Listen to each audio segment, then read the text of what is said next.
Écoutez, on vous a entendu, on a lu votre programme. Vous parlez tout à l'heure d'une aide publique au développement que vous allez mettre à 0,7%. Mais ça fait 57 ans qu'on a des aides publiques au développement et que l'Afrique ne se développe toujours pas. Et pourquoi? Vous parlez d'étudiants qui devraient repartir chez eux. Je suis originaire du Gabon, je m'appelle Laurence Ndong.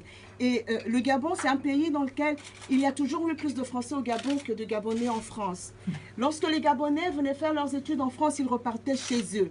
Aujourd'hui, les Gabonais ne repartent plus. Ils ne veulent plus repartir, madame. Personne n'immigre volontairement. Chez nous, nous avons les cocotiers et le soleil, les mêmes pour lesquels beaucoup ici dépensent des sommes folles pour aller au soleil. On voudrait bien rester chez nous. Mais vous savez, et tous les politiques le savent, que le problème de l'Afrique, c'est la malgouvernance. Il n'y a pas de développement sans démocratie.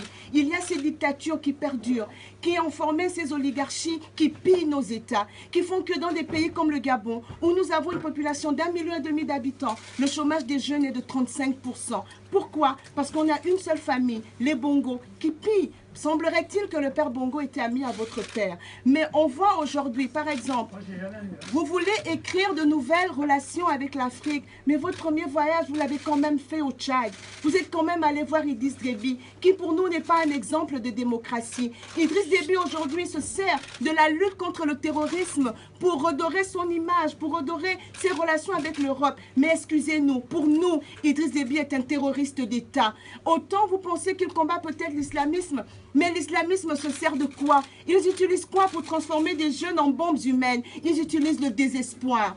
Parce que ces jeunes ils ne peuvent pas rêver d'un avenir meilleur. Et qui les empêche de rêver? Idriss Déby au Tchad, Ali Bongo au Gabon, Sassou Nguesso au Congo, Paul Biya au Cameroun. Ils empêchent les jeunes de rêver à un avenir meilleur parce qu'ils confisquent les richesses de tout un peuple pour eux, leur propre bien-être. Et depuis toujours, ils ont été les amis de tous ceux qui sont passés par là. J'espère que vous avez dit ce qu'il fallait dire à M. Déby. Parce qu'après votre retour, moi j'ai 2 amis. Je suis de la campagne internationale Tournons la page. Nous militons pour l'alternance démocratique en Afrique. Nadjo Kaina et Bertrand Solo ont été arrêtés injustement au Tchad parce qu'ils préparaient simplement une manifestation pour demander l'alternance démocratique au Tchad.